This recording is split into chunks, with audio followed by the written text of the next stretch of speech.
মজার ব্যাপার হচ্ছে যারা দুনিয়াতে বেশি বেশি চ্যারিটি করে, ডোনেশন করে, মানে দান করে, তারা কিয়ামতের দিন নিজের আমল নামা দেখে নিজেই বিশ্বাস করতে পারবে না। তারা নিজের আমল নামা দেখে বলবে, আল্লাহ এত দান তো করি না, আমি দান করেছি ঠিক আছে, কিন্তু এত তো করি নাই, এটা হয়তো অন্য কারো আমল নামা, আমাকে ভুলে দেয়া হয়েছে। আল্লাহ বলবেন না, এটা তোমারই আমল নামা।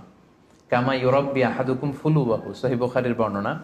আল্লাহ তাআলা বলেন, গরু যারা পালে, যখন বাছুর হয়, উট যারা পালে আরব দেশে, যখন উটের বাচ্চা হয়, উটের মালিক খুব খুশি হয়, তখন সেই বাচ্চাটাকে খাইয়ে দাইয়ে পেলে পুষে বড় করে। আল্লাহ বলেন যে তুমি দান করেছিলে অল্প, কিন্তু এই ছোট্ট দানের সওয়াবটাকে আমি খাইয়ে দাইয়ে পেলে পুষে বড় করে হাত্তা তাকুনা মিসলাল জাবাল, বিশাল উহুদ পাহাড়ের সমান করে তোমার আমল নামায় ঢুকিয়ে দিয়েছি। সুবহানাল্লাহি ওয়া বিহামদিহি।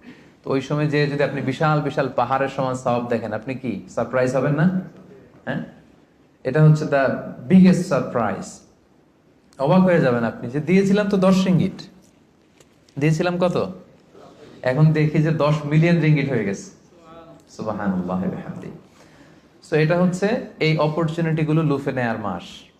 আমরা দেয়ার মাধ্যমে আল্লাহ তাআলার প্রিয় ভাজন হতে পারি। আর দিলে কখনো কমে না, দিলে কখনো কমে না। হাদিসে কুদসিতে আল্লাহ বলেন, আনফিক উনফিক আলাইক, ইবনা আদম আনফিক, তুমি দান করো, উনফিক আলাইক, আমি তোমাকে দেব, তুমি দাও তাহলে আমি তোমারে দেব।